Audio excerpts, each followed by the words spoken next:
America ಬಹಳ ದೊಡ್ಡದು ಅಂತೀವಿ, ಚೈನಾ ಭಾಳ ಆರ್ಗನೈಸ್ಡು ಅಂತೀವಿ. UK ಅಂದರೆ ಅದೇನೋ ಅದ್ಭುತ, ನಮ್ಮನ್ನು ಆಳಿದ್ರಲ್ಲ ಹಾಗಾಗಿ ಅವ್ರು ನಮಗಿಂತ ಬೆಟ್ರು ಅಂತ. ಅವರು ಬಂದದ್ದೇ ನಮ್ಮಿಂದ ಹಣ ತಗೊಂಡು ಹೋಗೋಕ್ಕೆ, ನಾವು ಅವ್ರಿಗಿಂತ ಬೆಟ್ರ್ ಆಗಿದ್ವಿ. ಎಲ್ಲ ದೇಶದವ್ರಿಗೂ ನಮ್ಮ ದೇಶದ ಮೇಲೆ ಭಾಳ ಇಂಟ್ರೆಸ್ಟ್ ಇದೆ, ಹಿಂದಿನೂ ಭಾಳ ಇಂಟ್ರೆಸ್ಟ್ ಇತ್ತು, ಬಂದರೂ ಹೋದರು. ಒಂದು ಬದಲಾವಣೆ ಎಲ್ಲರನ್ನೂ ಕಾಡ್ತಾ ಇದೆ ಇವಾಗ. ಈ ದೇಶ ಆಲ್ಮೋಸ್ಟ್ ಒಂದು 25ರಿಂದ 30 ದೇಶದೊಟ್ಟಿಗೆ ರೂಪಾಯಿಯಲ್ಲೇ ವ್ಯವಹಾರ ಮಾಡ್ತಾ ಇದೆ. 1947ರಲ್ಲಿ ಸ್ವಾತಂತ್ರ್ಯ ಬಂತು ನಮಗೆ, ಆದರೆ ನಾವು ಸ್ವತಂತ್ರ ಆದವಾ? ನಾನು ಯಾವುದೋ ದೇಶದ ಕಾಲೋನಿ ಅಲ್ಲ, ಇದೊಂದು ಸ್ವತಂತ್ರ ದೇಶ. ಹಿಂದೇನೂ ಸ್ವತಂತ್ರವಾಗಿತ್ತು, ಈಗ ನಮಗೆ ಸ್ವಾತಂತ್ರ್ಯ ಬಂದಿದೆ. ನಾನು ಸ್ವತಂತ್ರವಾದ ಚಿಂತನೆಗಳನ್ನು ನಡೆಸಬೇಕು.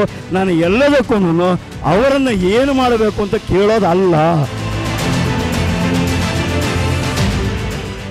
ವೈದ್ಯರಿಗೆ ಭಾಷಣ ಮಾಡೋದು ಮೊದಲ ಅವಕಾಶ. ಪ್ರಾಯಶಃ ವೈದ್ಯರು ಹೇಳಿದ್ದನ್ನು ಕೇಳಿಸ್ಕೋತೀವಿ, ಹೇಳಿದ್ದನ್ನು ಕೇಳಲ್ಲ. ಪ್ರಾಯಶಃ ವೈದ್ಯರು ಕೇಳಿದಷ್ಟು ಸುಳ್ಳುಗಳನ್ನು ಬದುಕಿನಲ್ಲಿ ಬೇರೆ ಯಾವ ವೃತ್ತಿಯವರು ಕೇಳಿರಲಿಕ್ಕಿಲ್ಲ. ಹಾಗೆ ನಾನು ಆದಾಯ ತೆರಿಗೆ ಇಲಾಖೆನವನು, ಹಾಗಾಗಿ ಈ ಆದಾಯ ತೆರಿಗೆ ಇಲಾಖೆಯವರು ಅಷ್ಟೇ ಸುಳ್ಳುಗಳನ್ನು ಕೇಳಿರ್ತಾರೆ. ವೈದ್ಯರು ಪ್ರಾಯಶಃ ದೇಹದ ಪ್ರಕೃತಿಯ ಬಗ್ಗೆ ಸುಳ್ಳು ಕೇಳಿರ್ತಾಳೆ, ಅಭ್ಯಾಸಗಳ ಬಗ್ಗೆ ಸುಳ್ಳು ಕೇಳಿರ್ತಾಳೆ.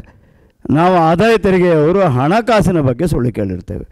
ಹಾಗಾಗಿ ಹೆಚ್ಚು ಕಮ್ಮಿ ನಾವು ಅವರು ಇಬ್ಬರು ಎಲ್ಲ ಒಂದೇ ತರಹ ಅಂತ ನನಗೆ ಭಾಳ ಸಾರಿ ಅನಿಸಿದೆ. ಅಫ್ಕೋರ್ಸ್ ನನಗೆ ಪರಿಚಯದ ಒಬ್ಬರ ವೈದ್ಯ ಮಿತ್ರರೊಬ್ಬರು ಒಂದು ಪುಸ್ತಕ ಬರೆದಿದ್ದರು, 8 ಬಣ್ಣದ ಕೌದಿ ಅಂತ. ಡಾಕ್ಟರ್ ಶಿವಾನಂದ ಕುಪ್ಸದ್ ಅಂತ ಹೇಳಿ ಮುಧೋಳಲ್ಲಿದ್ದಾರೆ. ಅವರ 8 ಬಣ್ಣದ ಕೌದಿ ಅಂತ ಒಂದು ಕವನ ಸಂಕಲನ ಬರೆದಿದ್ದಾರೆ. ಅದಕ್ಕೆ ನನಗೆ ಬೆನ್ನುಡಿ ಬರೆಯೋದಕ್ಕೆ ಕಳಿಸಿದ್ರು. ನಾವು ಕಂಡದ್ದು 7 ಬಣ್ಣ, ಇದು 8ನೇ ಬಣ್ಣ ಎಲ್ಲಿಂದ ಬಂತು ಅನ್ನೋದು ನನ್ನ ತಲೆಯಲ್ಲಿ ಕಾಡಿದ್ದು. ನಂತರ ತಲೆಗೆ ಬಂದದ್ದೇನು ಅಂದರೆ, ಪ್ರಾಯಶಃ ನಾವು ಹೃದಯದ ಬಡಿತವನ್ನು ಕೇಳ್ತೇವೆ, ವೈದ್ಯರು ಅದನ್ನು ನೋಡ್ತಾರೆ ಕೂಡ ಅಂತ. ಹಾಗಾಗಿ ವೈದ್ಯರು ಹೃದಯದ ಬಡಿತವನ್ನು ನೋಡೋದ್ರಿಂದ ಅವ್ರಿಗೆ ಇನ್ನೊಂದು 8ನೇದೊಂದು ಬಣ್ಣ ಕಾಣ್ತದೆ ಅಂತ ಕಾಣುತ್ತೆ. ಅವರು ನೋಡಿ ಹೇಳ್ತಾರೆ ಸರಿ ಇದೆಯಾ ಇಲ್ವಾ ಅಂತ. ನಾವು ಬರೀ ಕೇಳಿಸ್ಕೊಂಡು ಪ್ರಯತ್ನ ಪಡ್ತೀವೇನೋ. 2ನೇದು ವೈದ್ಯರಿಗೆ ಒಂದು ನಮಗೆ ಹೃದಯವನ್ನು ಹೇಳ್ತಾರೆ, ಅದೊಂದು ಪಂಪಿಂಗ್ ಮೆಷಿನ್ ಅಂತ. ಅದರ ವೈದ್ಯರು ಅದರಲ್ಲಿ ಭಾವವನ್ನು ಹುಡುಕಬೇಕಾಗುತ್ತೆ. ಪ್ರಾಯಶಃ ವೈದ್ಯರಿಗೆ ಅದರಲ್ಲಿ ಭಾವ ಕೊಡುತ್ತೆ. ನಾನು ಆ್ಯಸ್ ಎ ಪೇಷಂಟ್ ನಾನು ಬರೀ ಅದನ್ನು ಬರೀ ಪಂಪಿಂಗ್ ಮೆಷಿನ್ನಾಗೆ ನೋಡ್ತೇನೆ ಅಂತ ಕಾಣುತ್ತೆ. ಪ್ರಾಯಶಃ ಈ ವ್ಯತ್ಯಾಸಗಳಿವೆ ಇಲ್ಲಿ. ಬಹಳ ಸಾರಿ ನಾವು ಕೇಳಿದ್ದೀವಿ, ನಮ್ಮ ಚರಿತ್ರೆಯಲ್ಲಿ ಇಂಥದ್ದಿತ್ತು ಅಂಥದ್ದಿತ್ತು ಅಂತ ಎಲ್ಲವೂ ಕೇಳಿದ್ದೇವೆ ಅಷ್ಟೇ. ಬಟ್ ಅಫ್ಕೋರ್ಸ್ ಯಾವುದ್ರ ಬಗ್ಗೆನೂ ಅಥಾರಿಟೇಟಿವ್ ಆಗಿ ಏನನ್ನು ಮಾತಾಡೋದಕ್ಕೆ ಯಾರೂ ಹೋಗೋದೇ ಇಲ್ಲ, ಯಾಕಂದರೆ ಅದರ ಅವಶ್ಯಕತೆ ಕಂಡು ಬಂದೇ ಇಲ್ಲ ಅಂತ. ಅದರ ಕೆಲವು ಇತ್ತೀಚಿನ ಘಟನೆಗಳನ್ನು ನೋಡಿದಾಗ ಎಲ್ಲೋ ಒಂದು ಕಡೆ ನಿಮಗೆ ಭಾರತೀಯ ಮೈಂಡ್ ಸೆಟ್ ಬಗ್ಗೆ ಒಂದು ಸ್ಪಷ್ಟವಾಗಿ ನನಗಿಂತ ವೈದ್ಯ ಸಮುದಾಯಕ್ಕೆ ಗೊತ್ತಾಗ್ತದೆ. ಒಂದು ಕೋವಿಡ್ ಸನ್ನಿವೇಶ ಬಂದಾಗ ಹಾಹಾಕಾರಗಳು ಎಷ್ಟೆಷ್ಟೋ ಎದ್ದಿದ್ದವು. ಆದರೂ ಕೂಡ ಪ್ರಾಯಶಃ ಬಂದಂತ ಮಾಡಿದ್ದು ಸ್ಪಷ್ಟವಾಗಿ ನಮ್ಮವರೇ ಅಂತ ಕಾಣುತ್ತೆ. ಇರೋ ಎಲ್ಲ ಚಾನಲ್ಗಳಲ್ಲೂ ಇಲ್ಲಿಲ್ಲ ಅಂತ ಹೇಳಿದ್ರು ಕೂಡ ಅದು ಅಲ್ಲಿ ಇಲ್ಲಿ ಆದಂತಹ ಸಣ್ಣ ಸಣ್ಣ ಘಟನೆಗಳೇ ಬಿಟ್ಟು ಜನರಲಿ ಅದು ನಡೀತು ಅಂತ ನನಗೂ ಗೊತ್ತಿದೆ, ನಿಮಗೂ ಗೊತ್ತಿದೆ. ಮತ್ತು 2ನೇದು, ಆ ಕ್ರೈಸಿಸ್ನ ಇಲ್ಲಿಯ ವೈದ್ಯ ಸಮುದಾಯ ಹ್ಯಾಂಡ್ಲ್ ಮಾಡಿದ್ದನ್ನು ನೋಡಿ. ನಾವು ಸಾಮಾನ್ಯವಾಗಿ ಏನು ಮಾಡ್ತೀವಿ, ಟೆಕ್ನಾಲಜಿಕಲಿ ಅಮೇರಿಕಾ ಭಾಳ ದೊಡ್ಡದು ಅಂತೀವಿ, ಚೈನಾ ಭಾಳ ಆರ್ಗನೈಸ್ಡು ಅಂತೀವಿ. UK ಅಂದರೆ ಅದೇನೋ ಅದ್ಭುತ, ನಮ್ಮನ್ನು ಆಳಿದ್ರಲ್ಲ ಹಾಗಾಗಿ ಅವ್ರು ನಮಗಿಂತ ಬೆಟ್ರು ಅಂತ. ಅವರು ಬಂದದ್ದೇ ನಮ್ಮಿಂದ ಹಣ ತಗೊಂಡು ಹೋಗೋಕ್ಕೆ, ನಾವು ಅವ್ರಿಗಿಂತ ಬೆಟ್ರ್ ಆಗಿದ್ವಿ. ಇದು ತೊಗೊಂಡೋಗಿ ಅವ್ರ ಜೀವನಕ್ಕೆ ದಾರಿ ಮಾಡ್ಕೊಳ್ಳೋಕೆ ಅವ್ರು ಬಂದಿದ್ದು. ಸಾಮಾನ್ಯವಾಗಿ ಏನಾಗುತ್ತೆ ಅಂತಂದರೆ, ಕಳ್ಳ ಪಟ್ಟಕ್ಕೆ ಕೂತಾಗ ಆಳುವವರಲ್ಲಿ ಒಂದು ಕೀಳರಿಮೆಯನ್ನು ಮೂಡಿಸ್ತಾನೆ. ಸೊ ದಟ್ ಏನು ಅಂದರೆ, ನೀವೇನು ಅಲ್ಲ ನೋಡಿ, ನಮ್ಮದು ತೊಗಲು ಬೆಳ್ಳಗೆ ಅಷ್ಟೇ ರೀ, ಹೃದಯ ಬೆಳ್ಳಗಿರ್ಬೇಕಲ್ವಾ, ಕಾನ್ಷಿಯನ್ಸ್ ಬೆಳ್ಳಗಿರ್ಬೇಕಲ್ವಾ, ಕ್ರಿಯೆ ಬೆಳ್ಳಗಿರ್ಬೇಕಲ್ವಾ. ಎಲ್ಲೋ ಒಂದು ಕಡೆ ನಮಗೆ 300 ವರ್ಷ ಆಳಿ ತೊಗಲು ಬೆಳ್ಳಗಿದ್ರೆ ಸಾಕು ಅನ್ನೋ ಸ್ಥಿತಿ ಮುಟ್ಟಿಸ್ಬಿಟ್ಟಿದ್ದಾರೆ ಅಂತ. ನಮ್ಮಲ್ಲಿ ನನಗೆ ಬಹಳ ಅದ್ಭುತ ಅನಿಸಿದ್ದದೆ, ಈ ದೇಶದ ಪಾಪ್ಯುಲೇಷನ್ ಇರೋದು 139 ಕೋಟಿ. 139 ಕೋಟಿ ಇರುವಂತಹ ಪಾಪ್ಯುಲೇಷನ್ಗೆ ಇನ್ನೂ ಅಮೇರಿಕಾನಲ್ಲಿ ನನ್ನ ನೀಸುಗಳಿಬ್ಬರು ಡಾಕ್ಟರ್ಸಲ್ಲಿ ಅವರು ಮದುವೆ ಆದದ್ದು ಡಾಕ್ಟ್ರುಗಳನ್ನೇ, ಅವರು ಮಾತಾಡಿದಾಗ ಹೇಳ್ತಾರೆ, ಇನ್ನೂ ಅವರು ಕೋವಿಡ್ ಬಗ್ಗೆ ಚರ್ಚೆ ಮಾಡುತ್ತಲೇ ಇದ್ದಾರೆ, ಅದನ್ನು ನಡೆಸ್ತಾನೇ ಇದ್ದಾರೆ. ಕೋವಿಡ್ ಸಂಖ್ಯೆ ಏನು ಬಹಳ ಕಮ್ಮಿ ಏನಾಗಲ್ಲ, ಅಲ್ಲಿ ಇನ್ನೂ ಕೋವಿಡ್ ವಾರ್ಡ್ಗಳು ಇನ್ನೂ ಇದೆ. ಇಲ್ಲಿ ನಾವು ನೆಮ್ಮದಿಯಾಗಿ ಮಾಸ್ಕ್ ಬಿಟ್ಕೊಂಡು ಆರಾಮಾಗಿ ಫಂಕ್ಷನ್ ಮಾಡ್ಕೊಂಡು ಚೆನ್ನಾಗಿದ್ದೀವಿ. ಪ್ರಾಯಶಃ ಇದು ನೋಡಿ, ಇದು ಬರೀ ಒಂದು ಮೈಂಡ್ಸೆಟ್ ಒಂದೇ ಅಲ್ಲ, ಈ ವೈದ್ಯಕೀಯ ಸಮುದಾಯ ಮತ್ತು ಇಲ್ಲಿನ ಜನಸಾಮುದಾಯಕ್ಕೆ ಇರುವಂತಹ ಪ್ರಜ್ಞೆ ಬಹಳ ಮುಖ್ಯ ಆಗಿದೆ ಅಂತ ನನಗನ್ಸುತ್ತೆ. 2ನೇದು, ಯಾವುದಾದ್ರೂ ಕಾಲದಲ್ಲಿ ಈ ದೇಶದಲ್ಲಿ ವ್ಯಾಕ್ಸಿನೇಷನ್ ಅನ್ನೋದನ್ನು ಕಂಡಿದ್ದಿತ್ತ ಅಂತ ನಾವು ಕಂಡದ್ದಿತ್ತ? ಕೋವಿಡ್ ವ್ಯಾಕ್ಸಿನೇಷನ್ ಬಂದಾಗ ಈ ದೇಶದಲ್ಲೇ ಆದದ್ದು. ಮತ್ತು 2ನೇದು, ಬಿಲ್ ಗೇಟ್ಸ್ ಇಲ್ಲಿ ಬಂದು ಹೇಳಿ ಹೋಗ್ತಾರೆ, ಈ ದೇಶದ 139 ಕೋಟಿ ಪಾಪ್ಯುಲೇಷನ್ ಇಟ್ಟುಕೊಂಡೂ ಕೂಡ ಇವರು ಮೇಂಟೈನ್ ಮಾಡಿದ ತರಹ ರೆಕಾರ್ಡ್ನ ನಮ್ಮಲ್ಲಿ ಮೇಂಟೈನ್ ಮಾಡೋಕ್ಕಾಗಿಲ್ಲ ಅಂತ. ಈಗ ನೀವು ನೋಡಿ, ನನಗೆ ಹೇಳ್ತೀನಿ ಕೇಳಿ, ನೀವೆಲ್ಲೋ ಈ ದೇಶ ಬಿಟ್ಟು ಎಲ್ಲ ನಾರ್ತ್ ಇಂಡಿಯಾಗೆ ಹೋಗಬೇಕು, ಕೋವಿಡ್ ಸರ್ಟಿಫಿಕೇಟ್ಗೆ ಹೋಗಬೇಕು ಅಂತ ಇಟ್ಕೊಳ್ಳಿ. ಆರಾಮಾಗಿ ನೀವು ಅದರ ವೆಬ್ಸೈಟಿಗೆ ಹೋಗಿ ನಿಮ್ಮ ಫೋನ್ ನಂಬರ್ ಹಾಕಿದರೆ ಕೇಳುತ್ತೆ, ಒಂದೇ ಒಂದು ನಂಬರು OTP, ಅದು ಹಾಕಿದ ಕೂಡಲೇ ನಿಮಗೆ ಸರ್ಟಿಫಿಕೇಟ್ ಬರುತ್ತೆ. ಅಂದರೆ ನಾನು ಹೇಳೋದು, ಇಷ್ಟು ಸಲೀಸಾದ ವ್ಯವಸ್ಥೆ ಆಗಿದೆ ಅನ್ನೋದನ್ನು ಗಮನಿಸದೇನೋ ಅದ್ಭುತವಾಗಿ ಬದುಕ್ತೀವಿ ನಾವು. ಅಂದರೆ ನಾನು ಹೇಳೋದು, ನಮ್ಮಲ್ಲಿ ನಾವು ಸಾಧಿಸಿದ್ದೇನು ಅನ್ನೋದ್ರ ಬಗ್ಗೆ ನಾವು ತಲೆ ಕೆಡಿಸ್ಕೊಂಡೇ ಇಲ್ಲ. ನಾವು ಜೀವನ ಪರ್ಯಂತ ಇನ್ನೊಂದನ್ನು ಬೈಕೊಂಡೇ ಕಾಲ ಕಳೀತೀವಿ. ಅದು ಸರಿ ಇಲ್ಲ, ಇದು ಸರಿ ಇಲ್ಲ, ಇದು ಸರಿ ಇಲ್ಲ, ಇದು ಸರಿ ಇಲ್ಲ. ಪ್ರಾಯಶಃ ಇದು ಸರಿ ಇದೆ, ಇದು ಸರಿ ಇದೆ, ಇದು ಸರಿ ಇದೆ. ಇದು ಪ್ರಾಯಶಃ ನನಗೆ ಭಾರತೀಯರ ಅಸ್ಮಿತೆ ಅಂತ ನನಗನ್ನಿಸೋದು. ಸರಿ ಇದ್ದದ್ದನ್ನು ಗುರುತಿಸಿ, ಸರಿ ಇದ್ದದರ ಬಗ್ಗೆ ಸಂತೋಷ ಪಡೋಣ, ತಪ್ಪು ಅಂತ ಕಂಡದ್ದನ್ನು ತಿದ್ದೋದಕ್ಕೆ ಪ್ರಯತ್ನ ಮಾಡೋಣ. ಯಾಕಂದರೆ ತಪ್ಪಾದದ್ದು ಎಲ್ಲಿಂದ? ನನ್ನದೇ ವ್ಯವಸ್ಥೆಯಿಂದ ಆಗೋ ತಪ್ಪೇನೋ ಆಗಿದೆ ಅಂದರೆ ಅದಕ್ಕೆ ನಾನೇ ಅಷ್ಟು ಜವಾಬ್ದಾರ ಅಲ್ವಾ? ಹಾಗೆ ಪ್ರಾಯಶಃ ಇದು ನನ್ನಲ್ಲೇ ಉತ್ತರ ಹುಡ್ಕೋಬೇಕು ಅನ್ನೋದು ಒಂದು. ಎರಡನೇದು, ಈ ಕೋವಿಡ್ ವ್ಯಾಕ್ಸಿನೇಷನ್ದು ಬಿಗಿನಿಂಗ್ನಲ್ಲಿ ಎಲ್ಲರೂ ಅಂದರು, ನಮ್ಮಲ್ಲಿ ಕೇಳಬೇಕಾಗಿತ್ತು, ನೀವು ಸಾಫ್ಟ್ವೇರ್ ಹುಡುಗರೆಲ್ಲ ಭಾಳ ಚೆನ್ನಾಗಿ ಮಾತಾಡೋರು, ರಷ್ಯಾದಿಂದ ಸ್ಪುಟ್ನಿಕ್ ಅಂತ ಬರುತ್ತೆ, ಅದು ಹಾಕಿಸ್ಕೋತೀವಿ, ನಮ್ಮ ದೇಶದ ಯಾಕೋ ಸರಿ ಇಲ್ಲ ಅಂತ. ಅಲ್ಲ, ಅದೇನು ಅಂದರೆ ನಿಮಗೆ ಏನೋ ಒಂದು ವಿದ್ಯೆ ಬಂದಿದೆ ಅಂದ ಕೂಡಲೇ ನಮ್ಮ ದೇಶ ಸರಿ ಇಲ್ಲ ಅಂತ ಮೊದಲು ಹೇಳೋಕ್ಕೆ ಹೋಗ್ತೀವಿ. ತಿನ್ನೋದಿಲ್ಲಿ ಅನ್ನ, ಸಿಗೋದಿಲ್ಲಿ ಜನ, ನಿಮ್ಮ ಇನ್ಫ್ರಾಸ್ಟ್ರಕ್ಚರ್ ಇಲ್ಲಿದು, ಓಡಾಡೋ ಕಾರ್ ಇಲ್ಲಿ, ಆಗೋ ರಸ್ತೆ ಇಲ್ಲಿ, ಆದರೆ ಯಾಕೋ ನಮ್ಮ ದೇಶದ ವ್ಯಾಕ್ಸಿನೇಷನ್ ಸರಿ ಇಲ್ಲ ಅಂತೀವಿ. ಅಂದರೆ ನಮ್ಮಲ್ಲಿ ಬೇಸಿಕಲಿ ಇದೊಂದು ಧಾಟಿ ಇದೆಯಲ್ಲ, ಇದು ಭಾರತದ ಅಸ್ಮಿತೆ ಅಲ್ಲ. ಭಾರತದ ಅಸ್ಮಿತೆ ಏನು ಅಂದರೆ, ನನ್ನದು ಮೊದಲು, ಇದು ಚೆಂದ ಇದೆ, ಇದಲ್ಲ ಅಂತ ಪ್ರೂವ್ ಆದರೆ ಬೇರೆ ನೋಡ್ಬೋದಲ್ವಾ? ಅದರ ಒಂದು ಇದೇ ಕೋವಿಡ್ ವ್ಯಾಕ್ಸಿನ್ನ ಅವರು ಆವಾಗ ಹೇಳ್ತಿದ್ರು, ಯಾವುದು ಫೈಸರ್ ಕಂಪನಿ ಯಾವುದು ಮಾಡಿದ್ದು ಅಂತ.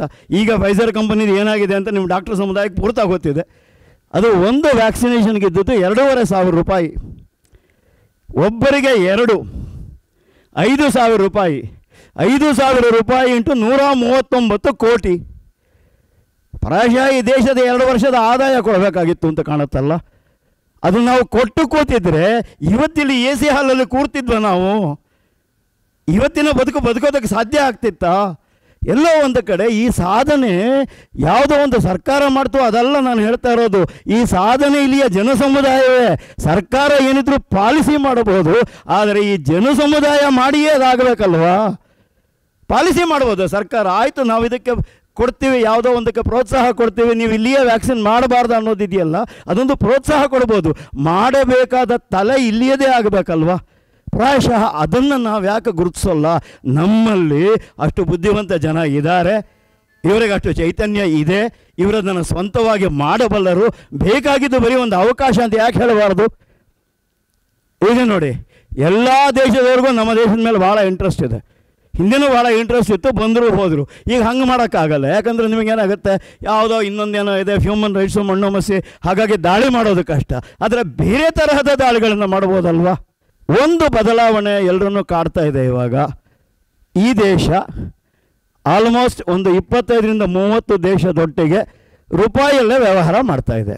ಏನು ಪ್ರಯೋಜನ ಏನು ಅಂತ ನೀವು ಕೇಳಬಹುದು. ಅಮೇರಿಕಾದು ಡಾಲರು, ನಾವು ಡಾಲರ್ನೇ ರೆಕಗ್ನೈಸ್ಡ್ ಎಕ್ಸ್ಚೇಂಜ್ ಅಂತ ಕರ್ಕೊಂಡ್ವಿ, ಅದರ ಮೂಲಕನೇ ವ್ಯವಹಾರ ಮಾಡಬೇಕು ಅಂತ. ಅಮೇರಿಕಾಯಿಂದ ನಾವು ಏನು ತರಿಸ್ಕೋತೀವಿ?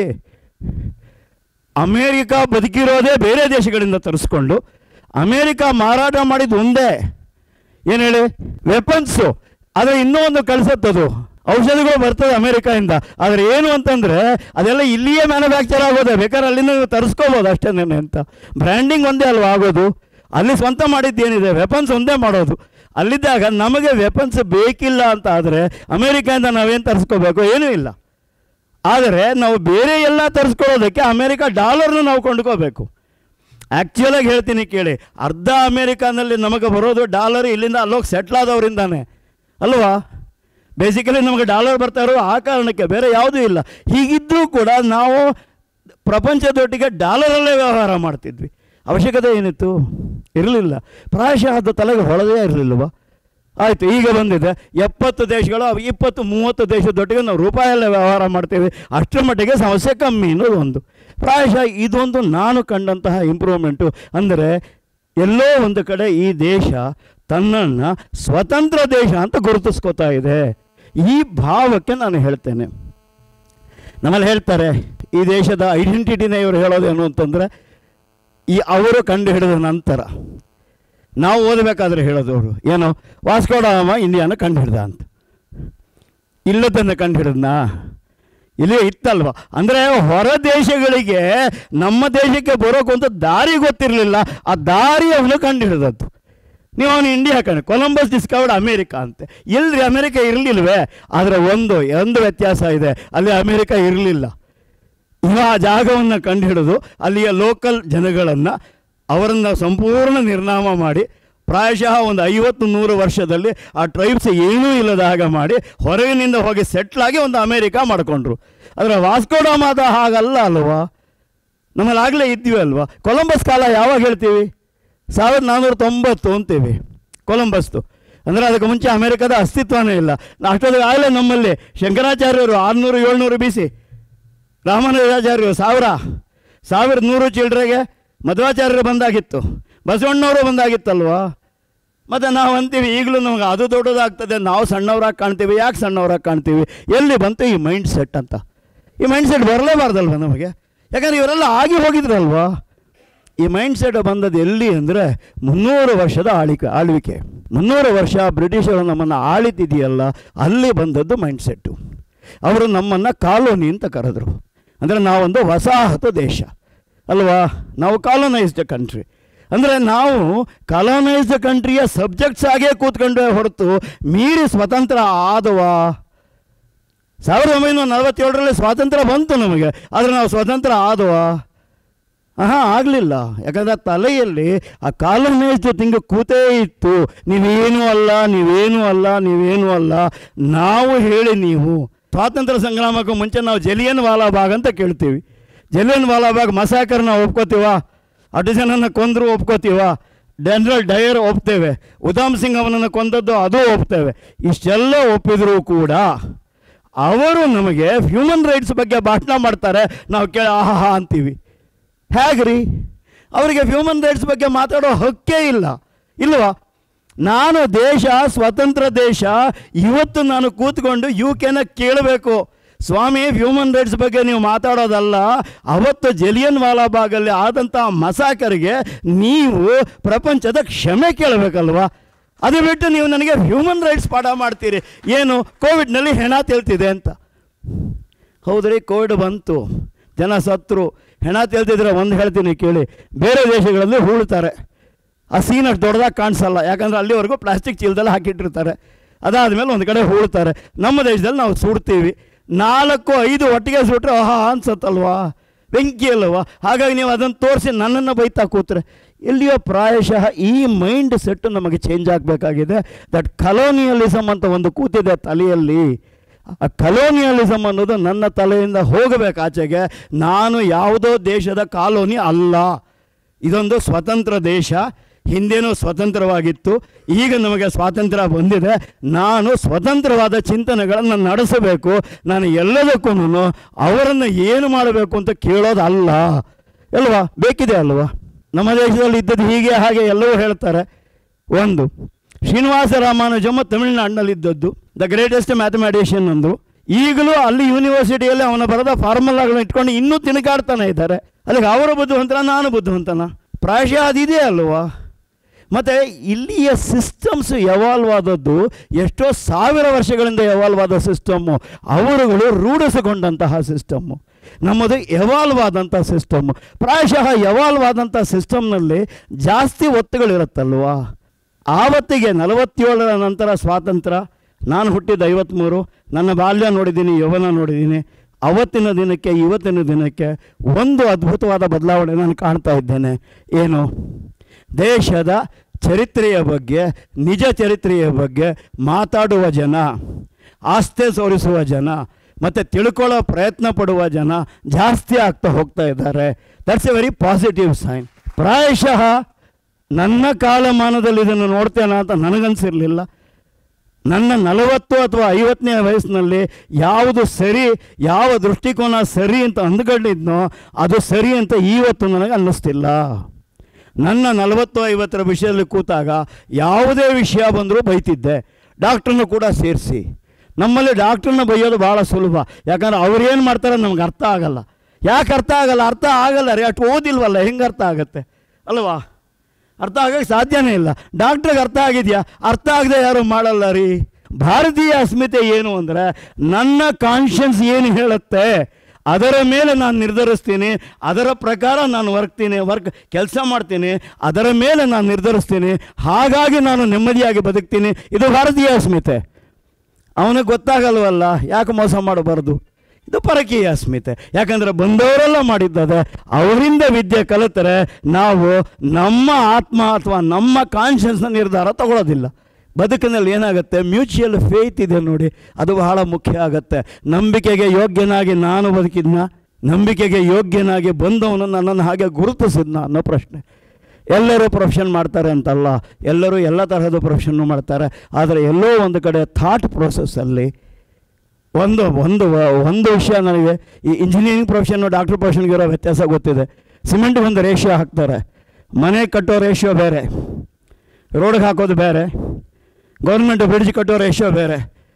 ಏನಂದರೆ ಎಷ್ಟು ಕಮ್ಮಿ ಹಾಕಿದರೆ ನಿಲ್ಲತ್ತೆ ಅನ್ನೋದ್ರ ಮೇಲೆ ಸರ್ಕಾರದ್ದು, ಆ್ಯಕ್ಚುಲಿ ಎಷ್ಟು ಹಾಕಬೇಕು ಅನ್ನೋದು ಇವ್ರದ್ದು.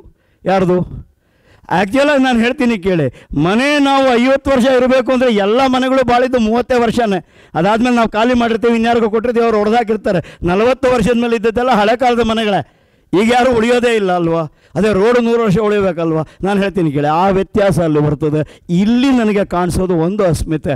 ಭಾರತೀಯ ಅಸ್ಮಿತೆ ಏನು ಅಂತಂದರೆ, ಸಮಾಜಕ್ಕೆ ಬೇಕಾದ್ದು ಏನು ಮಾಡ್ತಾ ಇದ್ದೀನಿ ಅಲ್ಲಿ ಮೋಸ ಮಾಡಬಾರದು. ವೈಯಕ್ತಿಕ ಸ್ತರದಲ್ಲಿ ಸಣ್ಣ ಪುಟ್ಟ ದುರಂತಗಳು ಸಮಸ್ಯೆ ಆದರೂ ಸೇರಿನೇ ಬದುಕೋತೀನಿ. ಈ ಕಾನ್ಸೆಪ್ಟ್ ಆಫ್ ಆತ್ಮಗೌರವ ಇದೆಯಲ್ಲ, ಪ್ರಾಯಶಃ ಇದು ನನಗೆ ಭಾರತೀಯ ಅಸ್ಮಿತೆ ಎಂದಿದೆ. ಬೇರೆ ಯಾವುದೂ ಹಂಗೆ ಕಾಣಿಸೋದೇ ಇಲ್ಲ. ಬೇರೆ ಯಾವ ದೇಶದಲ್ಲೂ ಈ ಅಸ್ಮಿತೆ ಇರೋಕ್ಕೆ ಸಾಧ್ಯನೇ ಇಲ್ಲ. ಯಾಕೆ? ಬೇರೆ ದೇಶಗಳು ಚರಿತ್ರೆಯಲ್ಲಿ ಉಂಟಾದವು, ಇದು ಪುರಾಣ ಕಾಲದಿಂದ ಉಳಿದಂಥದ್ದು. ಇದು ಕಾಲಾನುಕಾಲದಿಂದ ಬಂದಂತಹ ಪ್ರಜ್ಞೆ, ಇಲ್ಲಿಯ ದೃಷ್ಟಿಕೋನವೇ ಬೇರೆ. ಇಲ್ಲ, ಒಂದು ಕಡೆ ಭಾರತೀಯ ಅಸ್ಮಿತೆಯನ್ನು ನೀವು ಡಿಫೈನ್ ಮಾಡ್ತಾ ಹೋದರೆ ಸಣ್ಣ ಪುಟ್ಟ ವಿಷಯಗಳಲ್ಲಿ ಮುಗಿಯಲ್ಲ ಅದು. ಮತ್ತು ಎರಡನೇದು, ನಮ್ಮವ್ರಿಗಿರೋಷ್ಟು ಮಲ್ಟಿ ಟಾಸ್ಕಿಂಗ್ ಕೆಪಾಸಿಟಿ ಬೇರೆ ಯಾರಿಗಾದರೂ ಇದೆಯಾ? ಇಲ್ಲಿ ಬಂದಿರೋ ಎಷ್ಟೋ ಜನ ಹೆಣ್ಣುಮಕ್ಕಳಲ್ಲಿ ಡಾಕ್ಟ್ರುಗಳು ಇದ್ದಾರೆ. ಬರೀ ಹೆಣ್ಣುಮಕ್ಕಳು ಕೆಲಸಕ್ಕೆ ಹೋಗೋರು ಅಂದ್ರೇ ಮಲ್ಟಿ ಟಾಸ್ಕಿಂಗು. ಡಾಕ್ಟ್ರುಗಳು ಅಂದಾಕ್ಷಣ ಅವ್ರೇನು ಮಕ್ಕಳು ನೋಡ್ಕೊಳ್ದೇ ಇರೋಕ್ಕಾಗತ್ತಾ? ಅವ್ರ ಮಕ್ಕಳನ್ನ ಅವರೇ ನೋಡ್ಕೋತಾರೆ. ಹಾಗೆ ನೋಡಿದ್ರೆ ಡಾಕ್ಟ್ರುಗಳು ಅವ್ರ ಮಕ್ಕಳನ್ನ ಅವರೇ ನೋಡ್ಕೋತಾರೆ. ಯಾಕೆ ಗೊತ್ತಾ? ಬೇರೆ ಯಾರಿಗೋ ಕೊಡಿದ್ರೆ ಅವ್ರು ಸರಿಯಾಗಿ ನೋಡ್ಕೊಳ್ಳಲ್ಲ ಅಂತ ಕಾಣಿಸ್ತಾ ಇರುತ್ತೆ ಅವ್ರುಗಳಿಗೆ. ಅವ್ರಿಗೆ ಚೆನ್ನಾಗೇ ಗೊತ್ತಾಗತ್ತಲ್ವ? ಹಾಗಾಗಿ ಮಲ್ಟಿ ಟಾಸ್ಕಿಂಗ್ ಕಾನ್ಸೆಪ್ಟ್ ಇಂಡಿಯನ್ ಮೈಂಡ್ಸ್ಗೆ ಇದ್ದಂಗೆ ಬೇರೆ ಸಮಯಗಳು ಇಲ್ಲ. ಅಫ್ಕೋರ್ಸ್ ಒಂದಿದೆ, ಪಾರ್ಲಿಮೆಂಟಲ್ಲೂ ಒಂದು ಭಾಷಣ ಬಂದಿತ್ತು. ನಮ್ಮಲ್ಲಿ ಈ ಡಿಜಿಟಲ್ ಇದು ಕರೆನ್ಸಿ ಇಂಟ್ರೊಡ್ಯೂಸ್ ಮಾಡಿದಾಗ, ಅಂದರೆ ಪೇಟಿಎಮ್ಮು RTGS ಇವೆಲ್ಲ ಇಂಟ್ರೊಡ್ಯೂಸ್ ಮಾಡಿದಾಗ ಪಾರ್ಲಿಮೆಂಟಲ್ಲಿ ದೊಡ್ಡ ಯುದ್ಧ. ಏನು ಹೇಳಿ? ಅದೇ ಬರುತ್ತೆ, ಯೂಟ್ಯೂಬಲ್ಲಿ ಬರುತ್ತೆ ನೋಡಿ. ಏನು ಆರ್ಗ್ಯೂ ಮಾಡ್ತಾಯಿದ್ದಾರೆ, ಈ ದೇಶ ಹಿಂದುಳಿದ ದೇಶ, ಬಡಬಗ್ಗರ ದೇಶ, ವಿದ್ಯೆನೇ ಇಲ್ಲದ ದೇಶ, 100ರಲ್ಲಿ 90% ಜನ ಲಿಟ್ರಸಿ ಇಲ್ಲ, ಇಲ್ಲಿ ಅವರುಗಳಿಗೆ ಈ ಮೊಬೈಲು ಇದೆಲ್ಲ ಗೊತ್ತಾಗತ್ತಾ, ಹಾಗೆ ಹೀಗೆ ಅಂತೆಲ್ಲ ಮಾತಾಡಿದರು. ಆದರೆ ಈಗ ಸ್ಟ್ಯಾಟಿಸ್ಟಿಕ್ಸ್ ನೋಡಿ, ಈ ದೇಶದಲ್ಲಿ ಉಪಯೋಗಿಸುವಷ್ಟು ಟ್ರಾನ್ಸಾಕ್ಷನ್ಸು ಬೇರೆ ಯಾವ ದೇಶದಲ್ಲೂ ಆಗ್ತಾಯಿಲ್ಲ. ನೀವು ಕಡಲೆಕಾಯಿ ತೊಗೊಂಡ್ರೆ ಕೊಡ್ಬೋದ್ರಿ ಅಲ್ವಾ? C, one is science behind A thing and use of gadgets.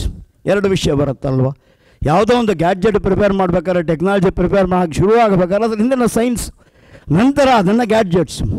ನಮ್ಮಲ್ಲಿ ಗ್ಯಾಡ್ಜೆಟ್ಸನ್ನು ಎಷ್ಟು ಅದ್ಭುತವಾಗಿ ಮಾಡೋ ಚೈತನ್ಯ ಇದೆ ಅಂತಂದರೆ, ಸೈನ್ಸ್ ಎವಾಲ್ವ್ ಆಗೋದು ಒಂದು ಆಸ್ಪೆಕ್ಟು, ಅದನ್ನು ಎಲ್ಲರೂ ಉಪಯೋಗಿಸುವಂತಹ ಒಂದು ಫಾರ್ಮ್ಯಾಟಿಗೆ ತರುವಂಥದ್ದು ಇದೆಯಲ್ಲ, ಅದು ಇನ್ನೊಂದು ಆಸ್ಪೆಕ್ಟ್ ಅಲ್ವಾ? ಪ್ರಾಯಶಃ ನಾನು ಹೇಳ್ತೀನಿ ಕೇಳಿ, ಆ ಇನ್ನೊಂದು ಆಸ್ಪೆಕ್ಟಲ್ಲಿ ನಾವು ಬಹಳ ಗಟ್ಟಿ ಇದ್ದೀವಿ. ಏನೇ ಓದೋದಕ್ಕೆ ಬರದೇ ಇರೋನು ಉಪಯೋಗಿಸೋ ರೀತಿಯಲ್ಲಿ ನಾವು ಅಪ್ಲಿಕೇಶನ್ಸ್ ಕ್ರಿಯೇಟ್ ಮಾಡೋಕ್ಕಾಗಿದೆ ಅಲ್ವಾ? ಪ್ರಾಯಶಃ ಈ ನಿಟ್ಟಿನಲ್ಲಿ ನಮ್ಮವರು ಬಹಳ ಗೆದ್ದಿದ್ದಾರೆ. ಒಂದು ಬರ್ತಾ ಬರ್ತಾ ಬರ್ತಾ ನಾವು ನೋಡ್ತಾ ಇದ್ದಂಗೆ ಏನಾಗುತ್ತೆ ಅಂದರೆ, ನಮ್ಮನ್ನು ನಾವು ದೂಷಿಸಿಕೊಳ್ಳೋದು ಸ್ವಲ್ಪ ಕಮ್ಮಿ ಆಗ್ತಾ ಇದೆ. ಸಣ್ಣ ಸಣ್ಣ ವಿಷಯಗಳು ಜಗಳ ಆಡ್ತಾ ಇರ್ತಾರೆ. ನಾವು ಫೇಸ್ಬುಕ್ಕು ಸೋಷಿಯಲ್ ಮೀಡಿಯಲ್ಲಿ ಹೋದರೆ ಜಗಳ ಆಡ್ತಾ ಇರ್ತಾರೆ. ಅದೇನೋ ಹೆಲ್ಮೆಟ್ ಹಾಕೊಳ್ಳೋದೇ ₹500 ಅಂದರೆ ಎಲ್ಲರೂ ಹಾಕೋಕ್ಕೆ ಶುರು ಮಾಡಿದ್ರು. ಬಡವರು ಎಲ್ಲಿಗೆ ಹೋಗ್ತಾರೆ? ಬಡವ್ರ ಹತ್ರ ಸ್ಕೂಟ್ರ್ ಇರಲ್ಲ ರೀ.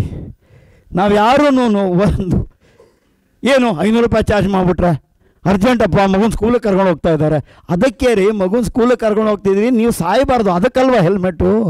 ನಾವು ಎಲ್ಲಕ್ಕೂ ಅದೇ ಪ್ರಶ್ನೆ. ಯಾಕೆ? ಒಂದು ಹೇಳೋಣ, ಯಾವುದಕ್ಕೆ ಯಾಕೆ ಕೇಳಬೇಕು ಅದು ಕೇಳಲ್ಲ. ಏನು ಹೇಳಿ, ಹಾಲು ಫ್ರೀ ಕೊಡ್ತಾರೆ ಕೋವಿಡ್ ಟೈಮ್ನಲ್ಲಿ, ಯಾಕೆ ಕೇಳಬೇಕಲ್ವ ನೀವು? ಏನು ನನಗೇನು ಅಷ್ಟು ಯೋಗ್ಯತೆ ಇಲ್ವಾ? ನಾನು ಇಷ್ಟು ವರ್ಷ ಸಂಪಾದನೆ ಮಾಡಿಲ್ವಾ? ನನಗೇನು ಸೇವಿಂಗ್ಸ್ ಇಲ್ವಾ? ನನಗೊಂದು ಲೀಟ್ರ್ ಹಾಲು ತೊಗೊಂಡು ಕುಡಿಯೋಕ್ಕಾಗಲ್ವಾ? ಈ ಪ್ರಶ್ನೆ ನಾವು ಕೇಳಲ್ಲ. ನೀವು ಕೊಟ್ಟರೆ ಫ್ರೀ ಯಾಕೆ ಅಂತ ಕೇಳಬೇಕಲ್ವಾ? ಏನು ನನಗೇನು ಮಾನ ಮರ್ಯಾದೆ ಇಲ್ವಾ? ಅಲ್ವಾ ಸರ್? ಇವಾಗ ಯಾರೋ ಫ್ರೀಯಾಗಿ ನಿಮ್ಮ ಮನೆಗೆ ನಿನ್ನ ಹೆಂಡ್ತಿಗೆ ಸೀರೆ ತಂದು ಕೊಡ್ತೀನಿ, ಅವ್ನು ನನ್ನ ಹೆಂಡ್ತಿ ಯಾಕೆ ತಂದು ಕೊಡ್ತೀರಿ ಕೇಳಬೇಕಲ್ವ ನಾವು? ನನ್ನ ಹೆಂಡ್ತಿಗೆ ನೀವು ಯಾಕೆ ಸೀರೆ ತಂದು ಕೊಡ್ತೀರಿ? ನನ್ನ ಮಗನ ಫೀಸು ನೀವು ಯಾಕೆ ಕಟ್ತೀರಿ ಅಲ್ವಾ? ನಾನು ಹೇಳೋದು ಮಿನಿಮಮ್ಮು. ಒಂದು ಮೀಸೆ ಅಂತ ಹೊತ್ತ ಮೇಲೆ ಇಷ್ಟು ಅಹಂಕಾರ ಬೇಕಲ್ವ ಗಂಡಸ್ಗೆ ಅಲ್ವಾ?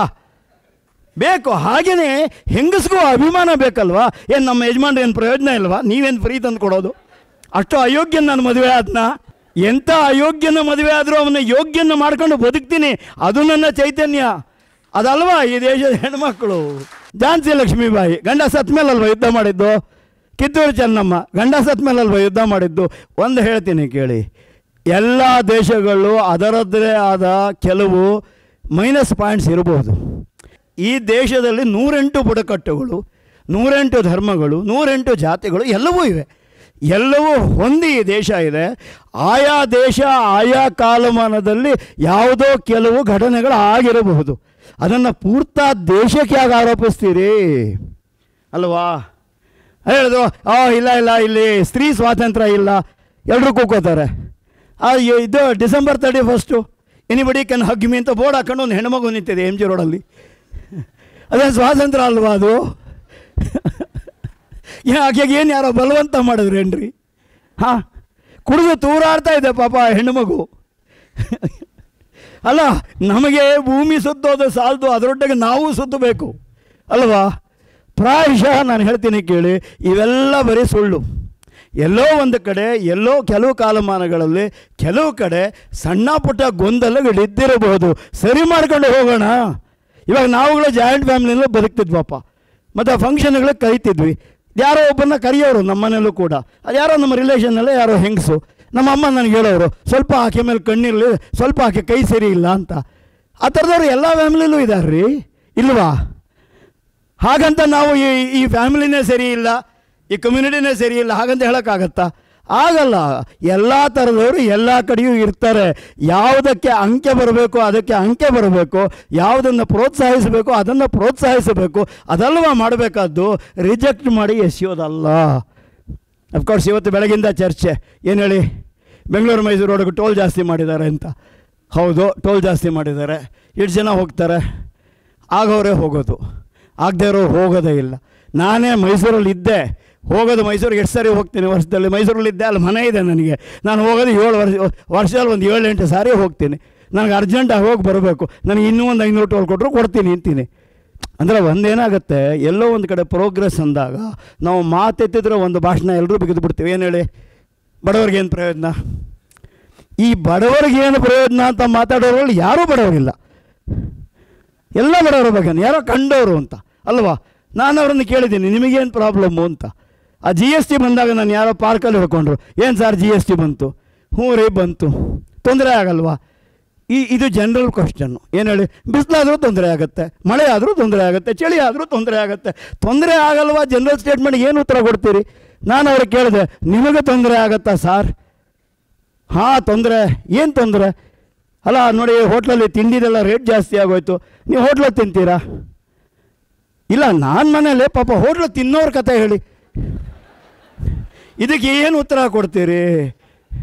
ನಮ್ಮವ್ರು ಎಲ್ಲರೂ ಕಂಡವ್ರ ವಿಷಯ ಮಾತಾಡ್ಕೊಂಡು ಇಂಟೆಲಿಜೆಂಟಾಗಿ ಸ್ಟೇಟ್ಮೆಂಟ್ ಮಾಡ್ತಾರೆ ಹೊರತು ನಿಮ್ಮದೇನು ಕತೆ ಹೇಳ್ರಿ ಇಲ್ವಾ? ಅದು ಮಾತಾಡಲ್ಲ. ಪ್ರಾಯಶಃ ಈ ಭಾವನ ಬಿಡಬಹುದಾ?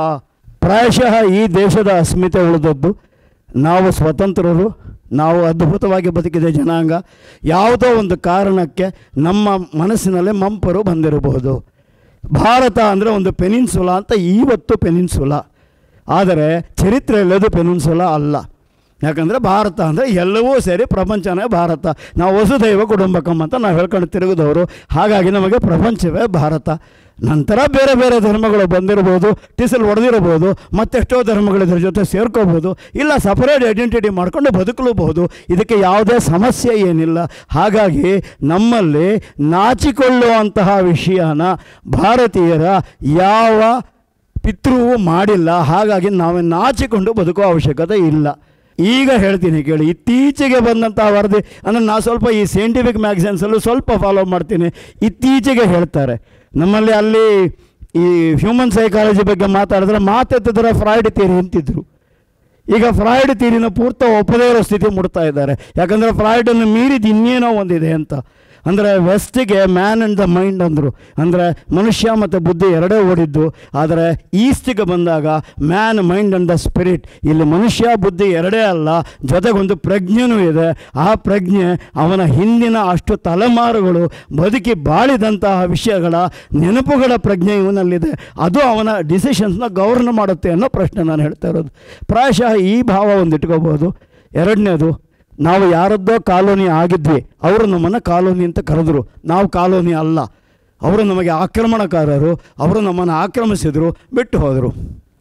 ಇವತ್ತು ಕೂಡ ಅವರ ಎಕಾನಮಿ ನಡೀತಾ ಇರೋದು ಯಾರ ಮೇಲೆ? UK economy. ಮಲ್ಯ ಇಲ್ಲಿಂದ ಹಣ ತಗೊಂಡು ಓಡಿ ಹೋದರ ಮೇಲೆ ಅವ್ರ ಜೀವನ ಆಗ್ತಾ ಇರೋದು. ಹಾಗಾಗಿ ಭಾರತದ ಬ್ಯಾಂಕುಗಳಲ್ಲಿ ಸಾಲ ಕೊಡೋದು ನಿಲ್ಲಿಸ್ಬಿಟ್ರೆ UK ಎಕಾನಮಿ ಬಿತ್ತೋಗ್ಬಿಡುತ್ತೆ.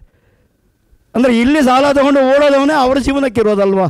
ಇವರಿಗೆಲ್ಲ ಅವರೇ ಅಲ್ವಾ ಜಾಗ ಕೊಟ್ಟಿರೋದು. ಇಲ್ಲಿಂದ ಓಡೋದವರೆಲ್ಲ ಅಲ್ಲೇ ಯಾಕೆ ಸೆಟ್ಲ್ ಆಗ್ತಾರೆ ಇಲ್ವಾ? ಯಾಕೆ ಸೆಟ್ಲ್ ಆಗ್ತಾರೆ ಅಂದರೆ ಅಲ್ಲಿ ಅವ್ರು ಕಾನೂನಂಗೆ ಮಾಡ್ಕೊಂಡಿದ್ದಾರೆ. ಅಲ್ಲಿಂದ ಯಾರೇ ಕಳ್ತನ ಮಾಡ್ಕೊಂಡು ಕಾಸು ತಗೊಂಬಂದರು ನಮ್ಮ ದೇಶದಲ್ಲಿ ಜಾಗ ಕೊಡ್ತೀವಿ. ಯಾಕಂದರೆ ನಾವು ಚರಿತ್ರೆ ಪೂರ್ತ ಅವರಿವರ ಕಾಸು ಮೇಲೆ ಬದುಕಿದ್ದು ಅಲ್ವಾ? ಅದು ನಮ್ಮ ಧರ್ಮ ರೀ, ನಾವು ಬದುಕಿದ್ದೇ ಹಾಗೆ. ನಿಮಗೆ ಅರ್ಥ ಆಗಲಿಲ್ಲ ಅಂದರೆ ಅದು ನಿಮ್ಮ ಪೆದ್ದತನ. ಒಂದು ಆ ಮೆಕಾಲೆ ಶಿಕ್ಷಣ ಪದ್ಧತಿ ತಂದದ್ದೇ ಅದಕ್ಕೆ. ಏನು ನಿಮಗೇನು ಗೊತ್ತಿಲ್ಲ, ನಾವು ಹೇಳಿದ್ದು ಕೇಳಿ.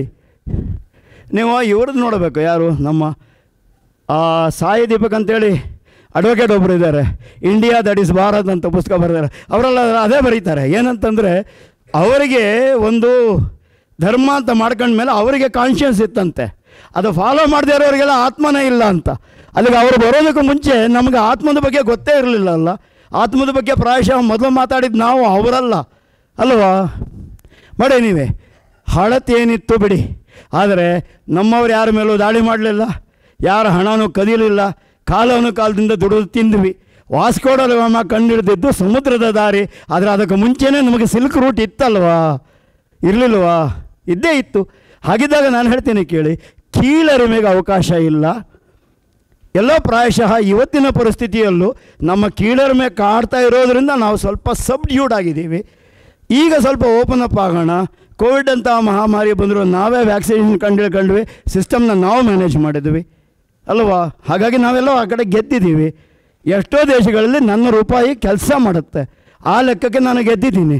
ಭಾಳಷ್ಟು ದೇಶಗಳಲ್ಲಿ ಸೈಂಟಿಸ್ಟ್ಗಳು, ಡಾಕ್ಟ್ರುಗಳು, ಇಂಜಿನಿಯರ್ ಇರೋದು ಭಾರತದವರು, ಅಲ್ಲಿ ನಾವು ಗೆದ್ದಿದ್ದೀವಿ. ಆಸ್ಟ್ರೇಲಿಯಾದಲ್ಲಿ ಏನು ಅಂತಂದರೆ ಅಲ್ಲಿ ಹಣ ಇಲ್ಲದೆ ಇರೋ ಫ್ಯಾಮಿಲಿಗಳಿಗೆ ಅವ್ರು ಕಾಸು ಕೊಡ್ತಾರಂತೆ. ಯಾರಿಗೂ ಕೆಲಸ ಹೋಯ್ತು ಅಂದರೆ ಸರ್ಕಾರ ಕೊಡುತ್ತಂತೆ. ಆದರೆ ಇಂಡಿಯನ್ ಫ್ಯಾಮಿಲೀಸ್ ತಗೊಳ್ಳೋದೇ ಇಲ್ವಂತೆ. ಅಲ್ಲಿ ಆಸ್ಟ್ರೇಲಿಯಾ ಗೌರ್ಮೆಂಟ್ ಹೇಳುತ್ತಂತೆ ಇಂಡಿಯನ್ ಫ್ಯಾಮಿಲಿ ಬೆಸ್ಟು, ಅವರು ದುಡ್ದಾಗ ಸೇವ್ ಮಾಡ್ತಾರೆ, ಕಟ್ಟ ಬಿದ್ದಾಗ ಅದರಲ್ಲಿ ಖರ್ಚು ಮಾಡ್ತಾರೆ. ಇವರು ಹಂಗಲ್ಲ, ಇವರು ದುಡ್ದಾಗ ಖರ್ಚು ಮಾಡ್ತಾರೆ, ಮುಂದಿನ ಸಾಲನೂ ಖರ್ಚು ಮಾಡ್ತಾರೆ, ಆಮೇಲೆ ಹಣ ಇಲ್ದಾಗ ಸರ್ಕಾರ ಕೊಡು ಅಂತಾರೆ. ಪ್ರಾಯಶಃ ಅವರು ಇಂಡಿಯನ್ ಫ್ಯಾಮಿಲೀಸ್ ಪ್ರಿಫರ್ ಮಾಡ್ತಾರೆ. ಮತ್ತು ಕೊನೆಯದೊಂದು, ಇರೋ ಎಲ್ಲ ಎಕಾನಮಿಸ್ಟ್ಗಳು ಹೊಡ್ಕೊಂಡ್ರು ಏನು ಹೇಳಿ, ಕೋವಿಡ್ ಬಂದಾಗ ಈ ದೇಶದ ಎಕಾನಮಿ ಹೋಗುತ್ತೆ ಅಂತ. ಇಲ್ಲ, ಈ ದೇಶ ಭವಿಷ್ಯದ ಸಾಲದ ಮೇಲೆ ಬದುಕಲ್ಲ, ವರ್ತಮಾನದ ದುಡಿಮೆ ಮೇಲೆ ಬದುಕುತ್ತೆ. ಹಾಗಾಗಿ ಇಲ್ಲಿಯ ಎಕಾನಮಿ ಬಿದ್ದು ಹೋಗೋದಕ್ಕೆ ಸಾಧ್ಯನೇ ಇಲ್ಲ. ಯಾವುದೇ ಕಾರಣಕ್ಕೂ ಬೀಳೋ ಸಾಧ್ಯ ಇಲ್ಲ. ನಾನು ಹೇಳ್ತಾ ಇರೋದು, ನಾವು ಬರೀ ಸ್ಟ್ಯಾಟಿಸ್ಟಿಕ್ಸ್ ಕೊಟ್ಕೊಂಡು ರಂಪ ಮಾಡ್ಬೋದು. ಏನಾಗುತ್ತೆ ಗೊತ್ತಾ, TV ಚಾನಲ್ಗಳು ಜಾಸ್ತಿ ಇವೆ, ಬೆಳಗಿಂದ ಸಂಜೆವರೆಗೂ ಪ್ರೋಗ್ರಾಮ್ ಕೊಡಬೇಕು. ಹಾಗಾಗಿ ಡಿಸ್ಕಷನ್ಗೆ ಯಾರನ್ನಾರು ಕರೆಸ್ತಾರೆ, ಯಾರು ಬೇಕಾದರೂ ಡಿಸ್ಕಷನ್ಗೆ ಅವ್ರು ಕರೆಸ್ಬೋದು, ಅವ್ರು ಇಷ್ಟ ಬಂದದ್ದು ಹೇಳ್ಬೋದು, ಅವ್ರು ಹೇಳಿದ್ದನ್ನೇ ಅವ್ರು ಆರ್ಗ್ಯೂ ಮಾಡ್ತಾ ಇರ್ಬೋದು. ಎಂತೆಂಥದೋ ಡಿಸ್ಕಷನ್ಗಳು ನಾವು ನೋಡಿದ್ದೀವಲ್ವಾ, ಎಷ್ಟನ್ನು ನಾವು ನಂಬ್ತೀವಿ. ಅದೊಂದು ನೋಡ್ರಿ, ಈ ದೇಶದ ಅಸ್ಮಿತೆಯ ಅದ್ಭುತವಾದ ಭಾಗ ಅಂದರೆ ನೀವು ಏನೇ ಸುಳ್ಳು ಹೇಳಿ ನಂಬಿದ ಹಾಗೆ ಎಲ್ಲರೂ ತಲೆ ಆಡಿಸ್ತಾ ಇರ್ತಾರೆ. ಆದರೆ ನೀವು ಹೇಳ್ತಾ ಇದ್ದಂಗೆ ತಲೆಯಲ್ಲಿ ಅಂದ್ಕೋತಾರೆ ಇವನು ಸುಳ್ಳು ಹೇಳ್ತಾ ಇದ್ದಾನೆ ಇಲ್ವಾ? ಅನ್ಸಲ್ಲ ನಿಮಗೆ?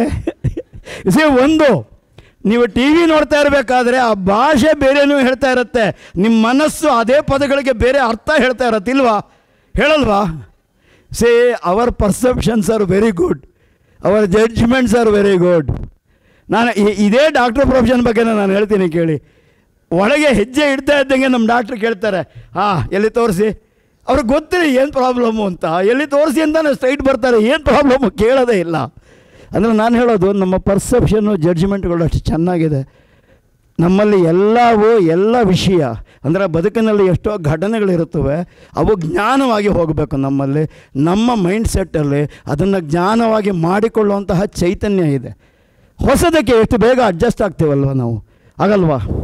ಭಾಳ ಬೇಗ ಅಡ್ಜಸ್ಟ್ ಆಗ್ತೀವಿ. ಪ್ರಾಯಶಃ ಬೇರೆ ದೇಶಗಳಲ್ಲಿ ಅವ್ರು ಹೇಳ್ಕೊಳ್ಬೇಕು ಹೊಸದಾಗಿ ಅಡ್ಜಸ್ಟ್ ಆಗೋದಕ್ಕೆ, ಇಲ್ಲಿ ಅಡ್ಜಸ್ಟ್ ಆಗೋದಕ್ಕೆ ಹೇಳ್ಕೊಡೋ ಅವಶ್ಯಕತೆ ಇಲ್ಲ. ಪ್ರಾಯಶಃ ಇದನ್ನು ನಾನು ಭಾರತದ ಅಸ್ಮಿತೆ ಅಂತ ಕರಿತೀನಿ. Rule of conscience is what matters. Conscience ಏನು ಹೇಳುತ್ತೆ ಅದರ ಪ್ರಕಾರ ನಡೆಯೋಣ. ವ್ಯವಹಾರ ಸೆಕೆಂಡರಿ ಆಗಬೇಕಾಗತ್ತೆ. ಬದುಕಿನ ಸುಖಗಳು ದುಃಖಗಳು ಎಲ್ಲವೂ ಇರುತ್ತೆ. ಬಟ್ ದ ಪಾಯಿಂಟ್ ಈಸ್, ಎಲ್ಲೋ ಒಂದು ಕಡೆ ನಾವು ಒಂದು ವ್ಯವಸ್ಥೆಯನ್ನು ಮೇಂಟೈನ್ ಮಾಡಿದರೆ ಅದು ವ್ಯವಸ್ಥೆಯಾಗಿ ಉಳಿಯುತ್ತೆ. ಎಲ್ಲೋ ಒಂದು ಕಡೆ ನಮ್ಮ ವೈಯಕ್ತಿಕ ಜೀವನಗಳಲ್ಲಿ, ಸಿಟಿ ಲೈಫ್ಗೂ ಹೊರಗಡೆ ಲೈಫ್ಗೂ ವ್ಯತ್ಯಾಸ ನೋಡಿದ್ದೀನಿ. ವೈಯಕ್ತಿಕ ಜೀವನಗಳಲ್ಲಿ ಸ್ವಲ್ಪ ಶಿಸ್ತನ್ನು ನಾವು ಪಾಲಿಸಿದರೆ ಪ್ರಾಯಶಃ ಇದು ಎಲ್ಲಿಯೋ ಹೋಗಿ ಮುಟ್ಟುವಂಥ ದೇಶ. ಈಗ ಎಲ್ಲರೂ ಕಂಡು ಬಿಡ್ತಾ ಇದ್ದಾರೆ. ಮೇ ಬಿ ಬಾಲ್ಯ ಮುಗೀತು ಅಂತ ಕಾಣುತ್ತೆ. ಈ ದೇಶದ ಸ್ವಾತಂತ್ರ್ಯಕ್ಕೆ ಯೌವನಕ್ಕೆ ಬಂದಿದೆ. ಪ್ರಾಯಶಃ ನನ್ನ ಅದ್ಭುತವಾದ ಒಂದು probably I call it as gratitude. ಬದಲಾಗೋ ಕಾಲದಲ್ಲಿ ನಾನು ಬದುಕಿದ್ದೀನಿ ಅನ್ನೋದಿದೆಯಲ್ಲ, ಪ್ರಾಯಶಃ ದಟ್ಸ್ ಎ ಬಿಗ್ ಥಿಂಗ್. ಇವತ್ತು ಯಂಗ್ಸ್ಟರ್ ಆಗಿ ಈ ದೇಶದಲ್ಲಿ ಇವತ್ತಿನ ಯಂಗ್ಸ್ಟರ್ನ ಫ್ಯೂಚರ್ ಯೋಚನೆ ಮಾಡಿ. ನಾನು ಹುಟ್ಟಿದ ಕಾಲದಲ್ಲಿ ಎತ್ತಿನ ಗಾಡಿಯಲ್ಲಿ ಓಡಾಡಿದ್ದೆ. ಜಾತ್ರೆಗೆ ಹೋಗಬೇಕಾದ್ರೆ ರಥೋತ್ಸವಕ್ಕೆ ಎತ್ತಿನ ಗಾಡಿ ಓಡಿದ್ದಿದೆ. ಸೈಕಲ್ ಕಲಿಯದೇ ಇದ್ದರೆ ಜೀವನ ಆಗಲ್ಲ ಅಂತ ನಮ್ಮಪ್ಪ ಎದುರಿಸಿ ಸೈಕಲ್ ಕಲಿಸಿದ್ರು. As if that's the only thing ಅಂತ. ಸೈಕಲ್ ಉಪಯೋಗಿಸೋ ಅವಶ್ಯಕತೆಯೇ ಬರಲಿಲ್ಲ. ನನ್ನ ಮುಂದಿನ ಜನ್ರೇಷನ್ ಸೈಕಲ್ಲು ಕಾರು ಬಿಡಿ, ಅವ್ರು ಏರೋಪ್ಲೇನೇ ಇಳಿಯಲ್ಲ. ಅಂದರೆ ಇಷ್ಟು ಬದಲಾವಣೆಗಳನ್ನು ನನ್ನ ಬದುಕಿನಲ್ಲೇ ನೋಡಿದ್ದೇನೆ. ಅಂದರೆ ಕಷ್ಟ ಕಾಲದ ಬದುಕಿನಲ್ಲೇ ಇಷ್ಟು ಬದಲಾವಣೆಗಳನ್ನು ನೋಡಿದ್ದೇನೆ. ಒಂದು ಕಾಲದಲ್ಲಿ ಫೈನಾನ್ಸ್ ಮಿನಿಸ್ಟ್ರುಗಳು ಬಾಕ್ಸ್ ಹಿಡ್ಕೊಂಡು ಬರ್ತಾ ಇದ್ದಂಗೆ ನಮಗೇನು ಕೊಡ್ತಾರೆ ಅಂತ ಭಿಕ್ಷುಕರ ಥರ ಕೇಳ್ತಿದ್ವಿ. ಈಗ ಅದು ಬಿಟ್ಟಿದ್ದೀವಿ ನಾವು. ಏನ್ರಿ ನಾವು ಕಟ್ತೀವಿ ತೆರಿಗೆ, ನೀವೇನ್ರಿ ಮಾಡ್ತೀರಿ ಅಂತ ಕೇಳ್ತೀವಿ. ಅದು ಬದಲಾವಣೆ ಅಲ್ವಾ? ಪ್ರಾಯಶಃ ಇದು ಬೇಕು, ಅದಲ್ವಾ ಬದಲಾವಣೆ? ನನಗೇನು ಕೊಡಬೇಡ, ಏನು ಮಾಡ್ತೀಯ ನೀನು ಅದೇ ಹೇಳು ಅಲ್ವಾ? ಅದು ಬದಲಾವಣೆ. ಪ್ರಾಯಶಃ ಈ ಬದಲಾವಣೆ ಇದೆಯಲ್ಲ ಜನಸಾಮಾನ್ಯರಲ್ಲಿ ಮೂಡ್ತಾ ಇದೆ. ಅದು ಬಹಳ ಪಾಸಿಟಿವ್ ವಿಷಯ. ಒಂದೇ ಒಂದು, ಯಾವತ್ತೂ ಕೂಡ ಆಳ್ವಿಕೆಗೆ ಕೂತವನು ಬದಲಾಗೋದೇ ಇಲ್ಲ. ಆಳುವವರು ಬದಲಾಗ್ತಾ ಇದ್ದಂಗೆ ಅವನ ಪವರ್ ಕಮ್ಮಿ ಆಗ್ತಾ ಹೋಗುತ್ತೆ. ಯಾರು ಬರಬೇಕೋ ಅವರು ಬರ್ತಾರೆ ಪಟ್ಟಕ್ಕೆ. ಪ್ರಾಯಶಃ ಆ ದೃಷ್ಟಿಕೋನದಲ್ಲಿ ನಾವು ಯೋಚನೆ ಮಾಡೋದು ವಾಸಿಯಾಗತ್ತೆ. ಕಾನ್ಷಿಯನ್ಸ್ಗೆ ರಿಪ್ಲೈ ಮಾಡೋಣ, ಮಿಕ್ಕಿದ್ದನ್ನು ಪಕ್ಕಕ್ಕೆ ಇಡೋಣ. ನಾವೆಲ್ಲರೂ ಬುದ್ಧಿವಂತರು, ನಮಗೆಲ್ಲ ಅರ್ಥ ಆಗುತ್ತೆ ಅಲ್ವಾ? ಅದಿಟ್ಕೊಂಡು ಮುಂದಕ್ಕೆ ಹೋದರೆ ಸಾಕು ಅಂತ ಕಾಣುತ್ತೆ. ಇನ್ನು ಭಾಳಷ್ಟು ಹೊತ್ತು ಮಾತಾಡಿ ಹೇಳ್ಕೊಂಡು ಹೋಗಬಾರ್ದು. ಕೊನೆಯದು ಒಂದು, ಡಾಕ್ಟರ್ಸ್ ಬಗ್ಗೆ ಹೇಳಬೇಕಾದ್ರೆ ಶೇಕ್ಸ್ಪಿಯರ್ನ ಮಾತೊಂದಿದೆ. ಸರ್ಜನ್ಸ್ ನೈಫ್ ಬಗ್ಗೆ ಅವನಂತಾನೆ, cruelty of a surgeon's knife ಅಂತ. He says it is cruelty of a surgeon's knife. ಅದೆಷ್ಟು ಶಾರ್ಪ್ ಇರಬೇಕು ಅಂದರೆ ಅಷ್ಟು ಬೇಗ ಕತ್ತರಿಸಬೇಕು. ಹಾಗಾಗಿ ಶಾರ್ಪ್ ಇರಬೇಕು. ಕೊಲ್ಲೋದಕ್ಕೆ ಶಾರ್ಪ್ ಇರೋ ಅವಶ್ಯಕತೆ ಇಲ್ಲ. ಪೋಸ್ಟ್ಮಾರ್ಟಮ್ ಯಾವುದ್ರಲ್ಲಿ ಬೇಕಾದ್ರೂ ಮಾಡ್ಬೋದು ಅಲ್ಲ. ಪೋಸ್ಟ್ಮಾರ್ಟಮ್ ಅದರಲ್ಲೇ ಮಾಡ್ತಾರೆ, ಅದು ಬೇರೆ. ಆದರೆ ಸರ್ಜನ್ ಕೂತಾಗ ಕ್ರೂಯಲ್ಟಿ ಏನಂತೆ, it has to cut sharp, cut fast, cut only what is to be cut ಅಲ್ವಾ? That is what is called cruelty of a surgeon's knife ಅಂತ. ನನಗೆ ಇನ್ಕಮ್ ಟ್ಯಾಕ್ಸಲ್ಲಿ ಪಾಠ ಮಾಡ್ತಿದ್ದವ್ರು ಯಾರೋ ಇದನ್ನು ಹೇಳಿದ್ರು. ನಾನು ಇನ್ಕಮ್ ಟ್ಯಾಕ್ಸಲ್ಲೂ ಇದನ್ನೇ ಬಳಸ್ತಿದ್ದೆ. It's the cruelty of a surgeon's knife. ನಿನಗೆ ಕಷ್ಟ ಆಗುತ್ತೆ ನನಗೆ ಗೊತ್ತಿದೆ, ಆದರೆ ಎಷ್ಟು ಕೊಯ್ಬೇಕು ಅಷ್ಟು ಕೊಯ್ತೀನಿ. ಯಾಕಂದರೆ ನಾನು ಜೀವ ಉಳಿಸೋದಕ್ಕೆ ಕೊಯ್ತಾ ಇದ್ದೀನಿ, ಇದನ್ನು ಜೀವ ಕಳೆಯೋದಕ್ಕೆ ಕೊಯ್ತಾ ಇಲ್ಲ ಅಲ್ವಾ? ಯಾರು ಕುಯ್ತಾ ಇರಬೇಕಾದ್ರೆ ಯಾರೂ ಇದರಲ್ಲಿ ಏನು ಬಿಲ್ ಬರುತ್ತೆ ಅಂತ ಯಾವ ಮನುಷ್ಯನೂ ಯೋಚನೆ ಮಾಡಲ್ಲ. ಇದು ನನಗೆ ಸ್ಪಷ್ಟವಾಗಿದೆ. ಯಾಕಂದರೆ ನಾವು ಮನುಷ್ಯರ ಪ್ರಪಂಚದಲ್ಲಿ ಬದುಕಿದ್ದೀವಿ, ಪ್ರಾಣಿಗಳ ಪ್ರಪಂಚದಲ್ಲ, ಕಸಾಯಿಗಳ ಪ್ರಪಂಚದಲ್ಲ. ಹಾಗಾಗಿ ಮನುಷ್ಯರಾಗಿದ್ದೀವಿ. ಎಲ್ಲೋ ಒಂದು ಕಡೆ ಕಂಡುಕೋಬೇಕಾಗಿದೆ, ಕಂಡುಕೊಳ್ಳೋಣ. ಇಷ್ಟು ಮಾತಾಡಿ ನನ್ನ ಭಾಷಣ ಮುಗಿಸ್ತೀನಿ. ಅವಕಾಶ ಕೊಟ್ಟೋದಕ್ಕೆ ಕೃತಜ್ಞ. ಭಾಳ ಜನ ಅಂದ್ಕೋತಾರೆ ತಮಾಷೆಯಾಗಿ ಮಾತಾಡ್ತಾನೆ ಮನುಷ್ಯ ಅಂತ. ಇಲ್ಲ, ಎಲ್ಲ ದಿನಗಳು ತಮಾಷೆಯಾಗಿ ಮಾತಾಡೋದು ಕಷ್ಟ ಆಗುತ್ತೆ. ಯಾಕಂದರೆ ಈ ವೇದಿಕೆಯಲ್ಲಿ ತಮಾಷೆ ಆಗೋಗ್ಬಿಟ್ರೆ ನಾಳೆ ನನಗೆ ಇನ್ನೊಂದು ಸಾರಿ ಕರೆದು ಹಾರ ಹಾಕಲ್ಲ. ಮತ್ತು ಈ ಸನ್ಮಾನ ಮೊದಲೇ ಮಾಡಿಬಿಡ್ತಾರೆ. ಹಾಗಾಗಿ ಅದಕ್ಕೆ ಜಸ್ಟಿಫೈ ಮಾಡ್ಬೇಕು ನಾ ಭಾಷಣ ಮಾಡಿ. ಇಲ್ಲದೇ ಇದ್ದರೆ ಏನೋ ಕೂತು ಸನ್ಮಾನ ಮಾಡಿದ್ವಪ್ಪ, ಅವ್ನು ಭಾಷಣ ಕೇಳಿದ್ಮೇಲೆ ಇವನಿಗೆ ಯಾಕೆ ಈ ಶಾಲು ಯಾಕೋ ಸ್ವಲ್ಪ ಜಾಸ್ತಿ ಆಯಿತು ಅನ್ಸುತ್ತೆ ಅಂತ ಅನ್ಸಲ್ವಾ? ಅದಾಗಬಾರ್ದು ಅನ್ನೋದೊಂದಿದೆ. ಭೇಟಿಯಾಗಿದ್ದು ಭಾಳ ಸಂತೋಷ. 70ರ ವಯಸ್ಸಲ್ಲಿ ಡಾಕ್ಟ್ರುಗಳು ಫ್ರೆಂಡ್ ಆಗಿರಬೇಕು. ನೀವೆಲ್ಲ ಫ್ರೆಂಡ್ಸ್ ಆಗಿದ್ದೀರಿ. ಇದರ ಬಗ್ಗೆ ನನಗೆ ಭಾಳ ಸಂತೋಷ ಇದೆ. ನಮಸ್ಕಾರ. Thank you.